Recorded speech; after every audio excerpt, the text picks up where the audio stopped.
Hello everyone, welcome back to my YouTube channel. ಎಲ್ಲರೂ ಹೇಗಿದ್ದೀರಾ? ಎಲ್ಲರೂ ಚೆನ್ನಾಗಿದ್ದೀರಾ ಅಂತ ಅಂದ್ಕೊಳ್ತೀನಿ.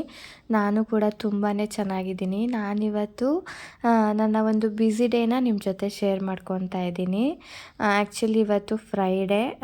ನಾನು ಮತ್ತು ನನ್ನ ನೇಬರು ಇವತ್ತು ನಿನ್ನೆ ಒಂದು ಸಣ್ಣ ಮೀಟಪ್ ಮಾಡಿಕೊಂಡು ನಾಳೆಯಿಂದ ಸ್ವಲ್ಪ ವಾಕ್ ಹೋಗೋಣ 6 o'clockಗೆ ಎದ್ದು ಅಂತ ಹೇಳಿ ಡಿಸೈಡ್ನ ಮಾಡ್ಕೊಂಡ್ವಿ. Actually after delivery hormone imbalance ಆಗಿರ್ಬೋದು ಅಥವಾ ಮತ್ತೊಂದು ಆಗಿರ್ಬೋದು, ಅದರಿಂದ ನಮ್ಮ ಬಾಡಿ ನಮ್ಮ ಕಂಟ್ರೋಲಲ್ಲಿ ಇರಲ್ಲ.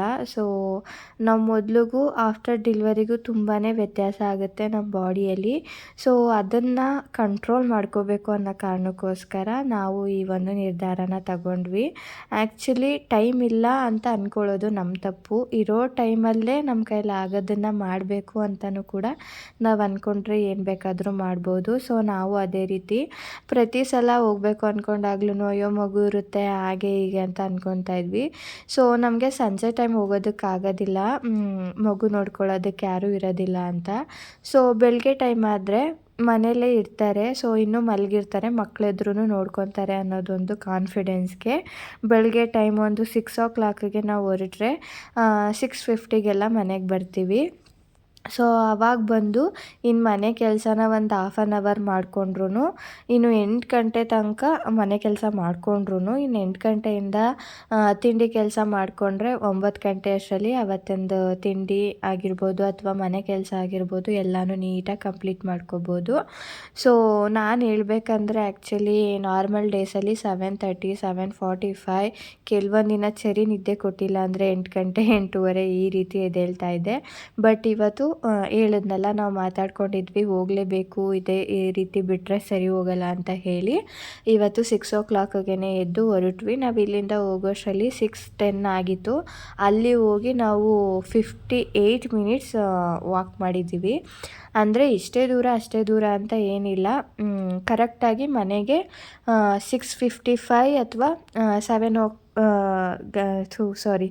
7 ಗಂಟೆಯಲ್ಲಿ ಮನೆಗೆ ಬಂದುಬಿಡಬೇಕು ಅನ್ನೋ ಒಂದು ಉದ್ದೇಶದಿಂದ ಅಷ್ಟು ಟೈಮಲ್ಲಿ ಎಷ್ಟು ಸಾಧ್ಯನೋ ಅಷ್ಟು ವಾಕ್ನ ಮಾಡ್ತೀವಿ. ನನಗೆ ಕಿಲೋಮೀಟ್ರ್ಗಳಲ್ಲಿ ಹೇಳೋಕ್ಕೆ ಗೊತ್ತಾಗ್ತಾ ಇಲ್ಲ, ಸೊ ಎಷ್ಟು ಕಿಲೋಮೀಟ್ರ್ ಹೋಗ್ತೀವಂತ. ನಂದು ಸ್ಮಾರ್ಟ್ ವಾಚ್ ಹಾಕ್ಕೊಂಡೋದ್ರೆ ನಾನು ಎಷ್ಟು ಸ್ಟೆಪ್ಸ್ ಹಾಕಿದ್ದೀನಿ ಅಂತ ಗೊತ್ತಾಗುತ್ತೆ. ನಾನಿವತ್ತು ಹೋಗಬೇಕು ಅಂದ್ಕೊಂಡೆ, ಬಟ್ ಅದರಲ್ಲಿ ಚಾರ್ಜ್ ಖಾಲಿಯಾಗಿತ್ತು ಅಂತ ಹೇಳಿ ಹಾಕ್ಕೊಂಡು ಹೋಗಲಿಲ್ಲ. ನೆಕ್ಸ್ಟ್ ಟೈಮ್ ಹಾಕ್ಕೊಂಡಾಗ ನಾನು ಖಂಡಿತವಾಗ್ಲೂ ಬ್ಲಾಗ್ನ ಮಾಡಿ ತೋರಿಸ್ತೀನಿ ಎಷ್ಟು ಸ್ಟೆಪ್ಸ್ ನಡಿಬೋದು 1 ಅವರಲ್ಲಿ ಅಂತ. ಸೊ ವಾಕ್ ಮಾಡೋದ್ರಿಂದ ಒಂದು ಸ್ವಲ್ಪ ನಮ್ಮ ಬಾಡಿಲಿರೋ ಬ್ಯಾಡ್ ಕ್ಯಾಲರೀಸ್ ಏನಿರುತ್ತೆ ಅಥವಾ ಬ್ಯಾಡ್ ಕೊಲೆಸ್ಟ್ರಾಲ್ ಏನಿರುತ್ತೆ ಅದೊಂದು ಸ್ವಲ್ಪ ಕರಗುತ್ತೆ ಅನ್ನೋದು ನನ್ನ ಅನಿಸಿಕೆ. ಸೊ ವಾಕ್ ಜೊತೆಗೆ ಒಂದು ಸ್ವಲ್ಪ ಫುಡ್ಡಲ್ಲೂ ಅದೇ ರೀತಿ ಮೇಂಟೈನ್ ಮಾಡಿಕೊಂಡ್ರೆ ನಾವು ಬಾಡಿನ ನೀಟಾಗಿ ಕಂಟ್ರೋಲ್ ಮಾಡ್ಕೋಬೋದು ಅಂತ ನನ್ನ ಒಂದು ಅನಿಸಿಕೆ.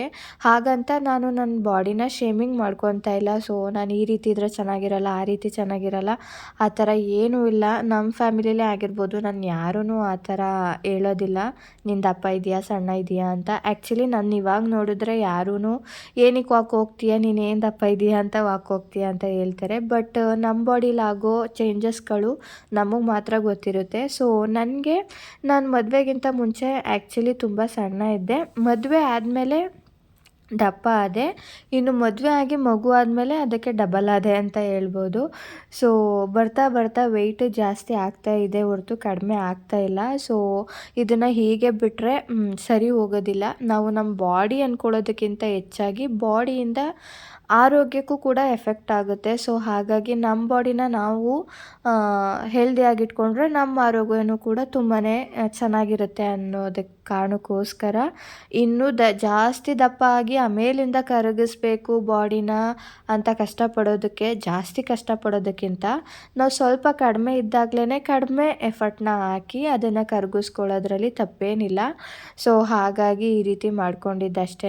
ಆ್ಯಕ್ಚುಲಿ ನಂದು ಫುಲ್ ಬಾಡಿ ಏನಂತ ದಪ್ಪ ಕಾಣೋದಿಲ್ಲ. ಆ್ಯಕ್ಚುಲಿ ನೋಡಬೇಕಾದ್ರೆ ಏನಪ್ಪ ಅಂದರೆ ನನಗೆ ಬೆಲ್ಲಿ ಫ್ಯಾಟ್ ಏನಿದೆ ಅದೊಂದು ಸ್ವಲ್ಪ ಜಾಸ್ತಿ ಆಗಿದೆ ಅಷ್ಟೇ. ಸೊ ನನಗೇನಂದರೆ ಅದನ್ನು ಸ್ವಲ್ಪ ಕಂಟ್ರೋಲ್ ಮಾಡ್ಕೊಬೇಕು. ಹಾಗಾಗಿ ಒಂದು ಸ್ಟ್ರಕ್ಚರ್ನ ಮೇಂಟೈನ್ ಮಾಡ್ಕೋಬೇಕು ಅನ್ನೋದು ಒಂದು ನನ್ನ ಆಸೆ. ಸೊ ಹಾಗಾಗಿ ಯಾಕಂದರೆ ಕೆಲವೊಂದು ಡ್ರೆಸ್ಗಳನ್ನ ಹಾಕೊಂಡಾಗ ನನಗೆ ನಾನು ಆಕ್ವರ್ಡಾಗಿ ಕಾಣಿಸ್ಬಾರ್ದು, ನೀಟಾಗಿ ಕಾಣಬೇಕು, ಹೆಲ್ದಿಯಾಗಿರಬೇಕು, ಅದ್ರ ಜೊತೆಗೆ ಬಾಡಿನೂ ಕೂಡ ಚೆನ್ನಾಗಿರಬೇಕು ಅನ್ನೋದು ನನ್ನ ಒಂದು ಅನಿಸಿಕೆ. ಸೊ ಹಾಗಾಗಿ ನಾವು ಈ ರೀತಿ ಮಾತಾಡಿಕೊಂಡು ಹೋಗ್ತಾ ಇದ್ದೀವಿ. ಆ್ಯಕ್ಚುಲಿ ವಾಕ್ ಮಾಡಿ ಸ್ಟಾಪ್ ಮಾಡಬಾರ್ದು ಅಂತಾರೆ. ಸ್ಟಾಪ್ ಮಾಡಿದ್ರೆ ಇನ್ನೂ ದಪ್ಪ ಆಗ್ತೀರಾ ಅಂತ ಆ ಥರ ಎಲ್ಲ ಎದುರಿಸ್ತಾರೆ. ಅದೆಲ್ಲ ನಂಗೆ ಗೊತ್ತಿಲ್ಲ. ಬಟ್ ಹೋಗೋಷ್ಟು ದಿನ ಖಂಡಿತವಾಗ್ಲೂ ನಾನಂತೂ ಹೋಗ್ತೀನಿ.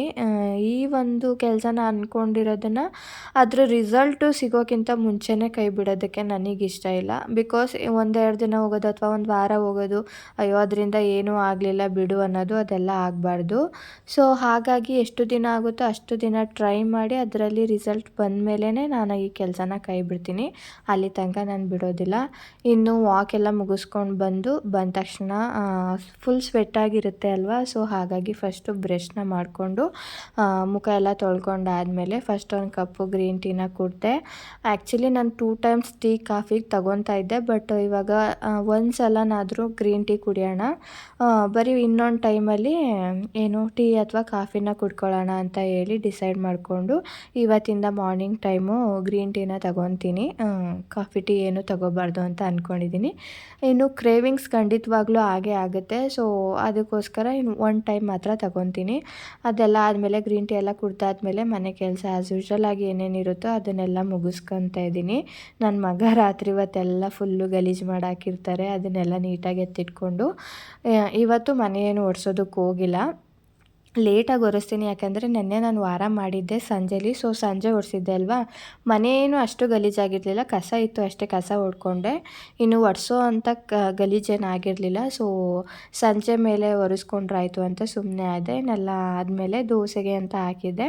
ಬೆಂಡೆಕಾಯಿ ಇದ್ವು, ಅದನ್ನು ಪಲ್ಯ ಮಾಡಿಕೊಂಡು ದೋಸೆ ಹಾಕೊಳ್ಳೋಣ ಅಂತ ಹಾಕ್ಕೊತಾ ಇದ್ದೀನಿ. ದೋಸೆಗೆ ಬೆಂಡೆಕಾಯಿ ಕಾಂಬಿನೇಷನ್ ಅಂತ ಅಂದ್ಕೊಳ್ಳೋದಕ್ಕೆ ಹೋಗಬೇಡಿ. ಆ್ಯಕ್ಚುಲಿ ಲಾಸ್ಟ್ ಟೈಮ್ ಚಪಾತಿ ಮಾಡಿದಾಗ ಹಾಗಲಕಾಯಿ ಪಲ್ಯ ಮಾಡಿದ್ದೆ. ಬೆಂಡೆಕಾಯಿ ಹಾಗೆ ಉಳ್ಕೊಬಿಟ್ಟಿದೆ. ನಾನು ಹೋದ ತಿಂಗಳು ತಂದಿದ್ದು ಇದೇ ರೀತಿ ಫ್ರಿಜ್ಜಲ್ಲಿ ಇಟ್ಬಿಟ್ಟು ಎಲ್ಲ ಕೊಳ್ತೋದಂಗೆ ಆಗಿತ್ತು. ಸೊ ವೇಸ್ಟ್ ಆಗೋದು ಬೇಡ, ಅಟ್ಲೀಸ್ಟ್ ಪಲ್ಯ ಮಾಡಿಕೊಂಡ್ರೆ ಖಾಲಿ ಆಗುತ್ತೆ, ವೇಸ್ಟ್ ಆಗೋದು ಬೇಡ ಅನ್ನೋ ಕಾರಣಕ್ಕೋಸ್ಕರ ಇವತ್ತು ಬೆಂಡೆಕಾಯಿ ಪಲ್ಯನೇ ಮಾಡ್ಕೊತಾ ಇದ್ದೀನಿ. ನನಗೆ ಕೆಲವೊಂದಿನ ಅಡುಗೆ ಮನೆಯಲ್ಲೇ ನಿಂತ್ಕೊಂಡು ಕೆಲಸ ಮಾಡೋದು ಅಂದರೆ ಬೇಜಾರಾಗುತ್ತೆ.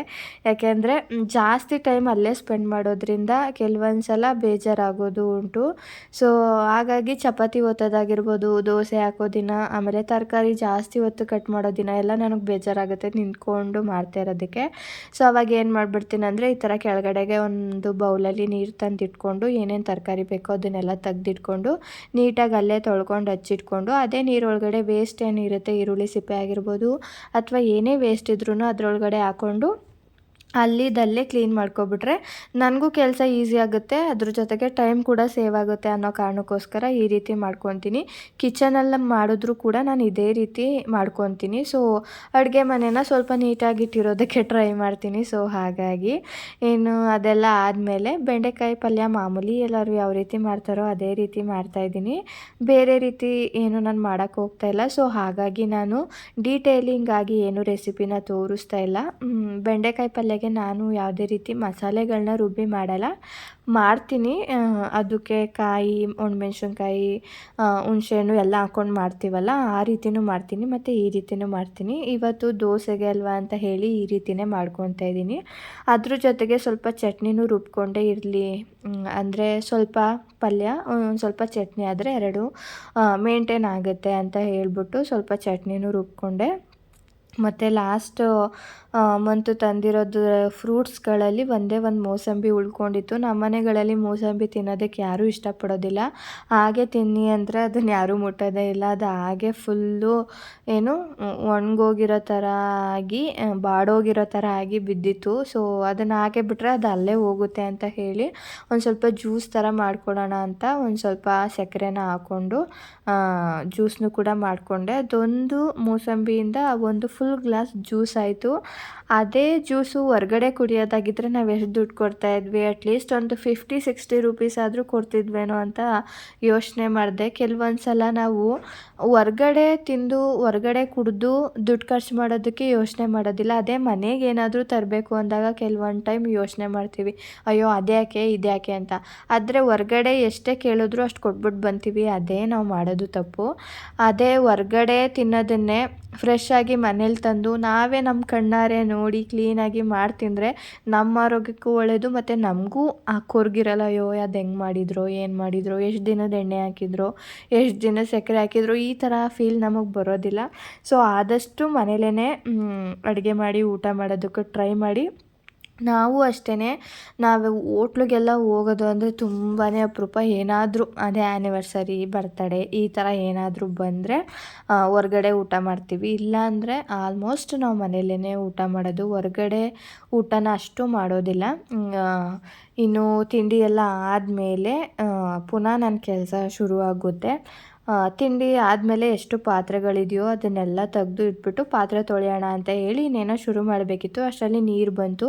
ಹೆಂಗಿದ್ರೂ ಒಳ್ಳೆಯದಾಯಿತು, ಯಾಕಂದರೆ ನೀರು ಬಂದಾಗ ಪಾತ್ರೆಗಳು ತೊಳೆಯೋ ಕೆಲಸ ಮಾಡ್ಕೊಂಬಿಟ್ರೆ ಅಷ್ಟು ಪಾತ್ರೆ ತೊಳೆದೆ ಅಂತಲೇ ಅನಿಸಲ್ಲ. ಸೊ ಹಾಗಾಗಿ ಒಳ್ಳೆಯದೇ ಆಯಿತು ಅಂತ ಹೇಳಿ ಗ್ಯಾಸ್ ಮೇಲ್ಗಡೆದೆಲ್ಲ ತಗೊಂಡು ಸಿಂಕೆಲ್ಲ ಕ್ಲೀನ್ ಮಾಡಿಕೊಂಡೆ, ತೊಳೆದ್ಬಿಟ್ಟು ಪಾತ್ರೆಗಳನ್ನೆಲ್ಲ ಒಂದಕ್ಕೆ ಹಾಕಿ ಹೊರ್ಗಡೆ ತಗೊಂಡೋಗಿಟ್ಟು ಗ್ಯಾಸ್ ಆಗಿರ್ಬೋದು, ಸಿಂಕ್ ಆಗಿರ್ಬೋದು, ಪಾತ್ರೆ ಇಡೋ ಸ್ಪೇಸ್ ಏನಿರುತ್ತೆ ಅದಾಗಿರ್ಬೋದು, ಅದನ್ನೆಲ್ಲ ನೀಟಾಗಿ ಒಂದ್ಸಲ ಸೋಪಲ್ಲಾಗಿರ್ಬೋದು ಅಥವಾ ಜೆಲ್ ಬರುತ್ತಲ್ಲ, ವಿಮ್ದು ಡಿಶ್ ವಾಷರ್ ಥರ ಬರುತ್ತಲ್ಲ, ಅದನ್ನು ಹಾಕ್ಕೊಂಡ್ರೆ ತುಂಬ ಚೆನ್ನಾಗಿ ಕೊಳೆ ಹೋಗುತ್ತೆ ಮತ್ತು ಶೈನಿಂಗ್ ಬರುತ್ತೆ ಗ್ಯಾಸು. ಸೊ ಹಾಗಾಗಿ ನಾನು ಅದನ್ನೇ ಜಾಸ್ತಿ ಯೂಸ್ ಮಾಡ್ತೀನಿ. ಅದರಲ್ಲೆಲ್ಲ ನೀಟಾಗಿ ಒಂದ್ಸಲ ತೊಳ್ಕೊಂಡು ಒರೆಸ್ಬಿಟ್ಟು ಹೋಗ್ಬಿಟ್ರೆ ನಾನು ಪಾತ್ರೆ ಬರೋ ಅಷ್ಟರಲ್ಲಿ ಇದೆಲ್ಲ ನೀಟಾಗಿ ಒಣಗಿರುತ್ತೆ. ಸೊ ಪಾತ್ರೆ ಇಟ್ಕೊಂಡು ಜೋಡಿಸ್ಕೊಬೋದು ಅಂತ ಕಾರಣಕ್ಕೋಸ್ಕರ ನಾನು ಇಲ್ಲೆಲ್ಲ ತೊಳ್ಕೊಂಡು ಒರೆಸ್ಕೊತಾ ಇದ್ದೀನಿ.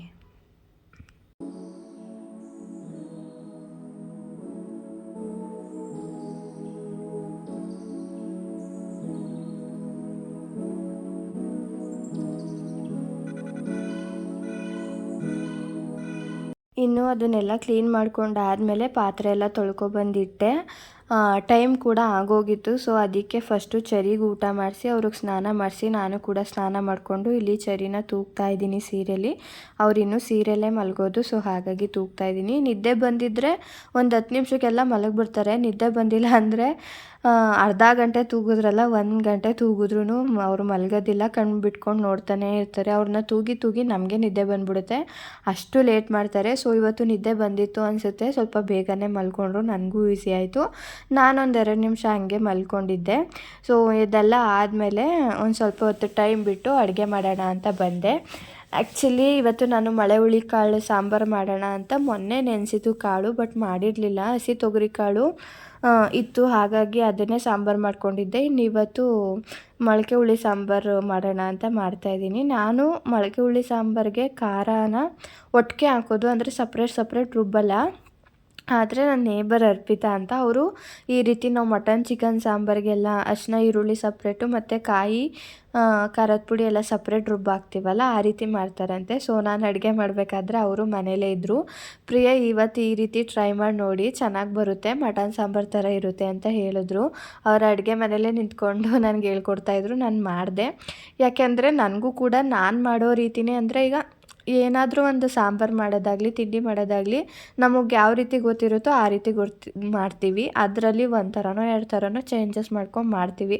ಅದನ್ನು ಬಿಟ್ಟರೆ ನಾವು ಮಾಡಿದ ಅಡುಗೆ ನಾವೇ ತಿಂತಾ ನಮಗೆ ಕೆಲವೊಂದು ದಿನ ಬೇಜಾರಾಗೋಗ್ಬಿಡುತ್ತೆ. ಸೊ ಅವರು ಹೇಳ್ಕೊಡ್ತೀನಿ ಮಾಡಿ ಅಂದಾಗ ನಂಗೆ ತುಂಬ ಖುಷಿ ಆಯಿತು. ಸೊ ಅವ್ರು ಹೇಳ್ಕೊಟ್ಟ ಹಾಗೆ ನಾನು ಮಾಡಿದೆ. ಸಾಂಬಾರು ತುಂಬಾ ಚೆನ್ನಾಗಿ ಬಂದಿತ್ತು. ನೀವು ಈ ಥರ ಟ್ರೈ ಮಾಡಿ. ಸೇಮು ನಾವು ಮಟನ್ ಚಿಕನ್ ಸಾಂಬಾರಿಗೆ ಅರಿಶಿನ ಈರುಳ್ಳಿ ಸಪ್ರೇಟ್ ಹಾಕ್ಕೊಂಡು ಚಿಕನ್ ಮಟನ್ ಹಾಕ್ತಿದ್ವಿ, ಅದರಲ್ಲಿ ಕಾಳುಗಳು ಹಾಕ್ಕೊತೀವಿ. ಅದಾದಮೇಲೆ ಖಾರದ ಪುಡಿ, ಕಾಯಿ ರುಬ್ಬಿರೋದು ಏನಿರುತ್ತೆ ಅದನ್ನು ಹಾಕ್ಕೊಂಡು ರುಚಿ ಹಾಕ್ಕೊಂಡು ತರಕಾರಿ ಹಾಕ್ಕೊಳ್ಳೋದಾದರೆ ಹಾಕ್ಕೋಬೋದು. ಈ ರೀತಿ ಮಾಡಿಕೊಂಡ್ರೆ ತುಂಬಾ ಚೆನ್ನಾಗಿ ಬಂದಿರುತ್ತೆ ಟೇಸ್ಟು. ಥ್ಯಾಂಕ್ ಯು ಅರ್ಪಿತಾ ಹೇಳ್ಕೊಟ್ಟಿದ್ದಕ್ಕೆ. ನಾನು ಇನ್ನು ಮುಂದೆ ಇದೇ ರೀತಿ ಮಾಡ್ತೀನಿ. ಮತ್ತು ಒಂದಿಷ್ಟು ಗ್ಲಾಸ್ದು ಸ್ಮಾಲ್ ಕಂಟೈನರ್ಗಳನ್ನ ಬುಕ್ ಮಾಡಿದ್ದೆ ಸ್ಪೈಸಸ್ಗಳು ಇಟ್ಕೊಳ್ಳೋದಕ್ಕೆ ಅಂತ. ಆ್ಯಕ್ಚುಲಿ ನಾನು ಪ್ಯಾಕಲ್ಲೇ ಫ್ರಿಜ್ಜಲ್ಲಿ ಇಟ್ಕೊತಾ ಇದ್ದೆ. ಪ್ಯಾಕಲ್ಲಿ ಇಟ್ಕೋಬಾರ್ದು ಅಂತ ತುಂಬ ದಿನದಿಂದ ಸರ್ಚ್ ಮಾಡ್ತಾನೆ ಇದ್ದೆ, ಅದಕ್ಕೆ ಹಾಕೊಳ್ಳೋ ರೀತಿ ಯಾವುದಾದ್ರೂ ಚಿಕ್ಕದಾಗಿರೋ ಅಂಥ ಒಂದು ಕಂಟೈನರ್ಗಳು ಸಿಗುತ್ತಾ ಅಂತ ಹೇಳಿ. ಪ್ಲಾಸ್ಟಿಕ್ದು ಬೇಡ, ಗ್ಲಾಸ್ದೇ ಆಗಬೇಕು ಅಂತ. ಸೊ ಇದನ್ನು ನೋಡಬೇಕಾದ್ರೆ ಇದು ಚೆನ್ನಾಗಿತ್ತು ಒಂದು ಸ್ವಲ್ಪ. ಮತ್ತು ನನಗೆ ಸಾಕಾಗುತ್ತೆ ಇಷ್ಟೆಲ್ಲ ಆದರೆ, ಯಾಕಂದರೆ ಸ್ವಲ್ಪನೇ ನಾನು ಯೂಸ್ ಮಾಡೋದು, ಹಾಗಾಗಿ ಸಾಕಾಗುತ್ತೆ ಅಂತ ಹೇಳಿ ತರಿಸ್ಕೊಂಡೆ. ಬರೀ 200 ರುಪೀಸ್ಗೆ ನನಗೆ ಈ 6 ಗ್ಲಾಸರ್ಸ್ ಸಿಕ್ತು. ಕ್ವಾಲಿಟಿ ಕೂಡ ತುಂಬಾ ಚೆನ್ನಾಗಿತ್ತು, ನನಗೆ ಸಿಕ್ಕಾಪಟ್ಟೆ ಇಷ್ಟ ಆಯಿತು. ಅದಕ್ಕೆಲ್ಲ ನೀರು ಬಂದಿದ್ದಾಗಲೇ ಬೆಳಗ್ಗೆನೇ ತೊಳೆದು ನೀರು ಸೋರೋದಕ್ಕೆ ಅಂತ ತೊಳೆದು ಇಟ್ಬಿಟ್ಟಿದ್ದೆ. ಸೊ ಅದೆಲ್ಲ ನೀಟಾಗಿ ನೀರು ಸೋರ್ಕೊಂಡಿತ್ತು. ಇನ್ನು ಸ್ಪೈಸಸ್ಗಳನ್ನೆಲ್ಲ ಹಾಕಿ ಇಟ್ಕೊತಾ ಇದ್ದೀನಿ. ಇದಕ್ಕೆ ಇದನ್ನು ಬೇಕಾದ್ರೆ ಹಾಕೊಬೋದು, ಇಲ್ಲಾಂದರೆ ಡ್ರೈ ಫ್ರೂಟ್ಸ್ ಕೂಡ ಹಾಕೊಬೋದು. ಇನ್ನು ಕಾಳುಗಳು, ಪುಟಾಣಿ ಕಾಳುಗಳಿರುತ್ತಲ್ಲ, ನಾವು ಯೂಸ್ ಮಾಡೋದು ಅವಾಗವಾಗ, ಅದನ್ನು ಬೇಕಾದ್ರೆ ಹಾಕೊಬೋದು, ಏನು ಬೇಕಾದ್ರೆ ಹಾಕೊಬೋದು. ತುಂಬಾ ನೀಟಾಗಿ ಡೀಸೆಂಟಾಗಿ ಕ್ಯೂಟಾಗಿ ಕಾಣುತ್ತೆ. ಸೊ ನಾನು ಮೇಲಿಟ್ಕೊಂಡ್ರೆ ಬೀಳಿಸ್ಬಿಡ್ತೀನಿ ಅನ್ನೋ ಭಯ, ಯಾಕಂದರೆ ನನ್ನ ಕೈ ಅಷ್ಟು ಇಡ್ತಾ ಇಲ್ಲ, ಬೇಗ ಬೀಳಿಸ್ಬಿಡ್ತೀನಿ. ಅದಕ್ಕೋಸ್ಕರನೇ ನಾನು ಗ್ಲಾಸ್ದು ಐಟಮ್ಸ್ ಏನು ಜಾಸ್ತಿ ತೋರಿಸೋದೇ ಇಲ್ಲ. ದುಡ್ಡು ಕೊಟ್ಟು ಕೂಡ ನಾನು ಹೊಡೆದಾಕ್ಬಿಡ್ತೀನಿ, ವೇಸ್ಟ್ ಮಾಡಿಬಿಡ್ತೀನಿ ಅನ್ನೋ ಕಾರಣಕ್ಕೋಸ್ಕರ. ಸೊ ಇದಾಗಿತ್ತು ನನ್ನ ಇವತ್ತಿನ ಒಂದು ಬ್ಯುಸಿ ಡೇ ವ್ಲಾಗ್. ಈ ವ್ಲಾಗ್ ಏನಾದರೂ ನಿಮಗೆ ಇಷ್ಟ ಆಗಿದ್ದರೆ ಲೈಕ್ ಮಾಡಿ, ಶೇರ್ ಮಾಡಿ, ಕಮೆಂಟ್ ಮಾಡಿ ಮತ್ತು ಸಬ್ಸ್ಕ್ರೈಬ್ ಮಾಡೋದನ್ನು ಮರಿಬೇಡಿ. ಸಬ್ಸ್ಕ್ರೈಬ್ ಮಾಡಿಕೊಂಡು ಬೆಲ್ ಐಕಾನ್ನ ಕ್ಲಿಕ್ ಮಾಡಿ. Thank you.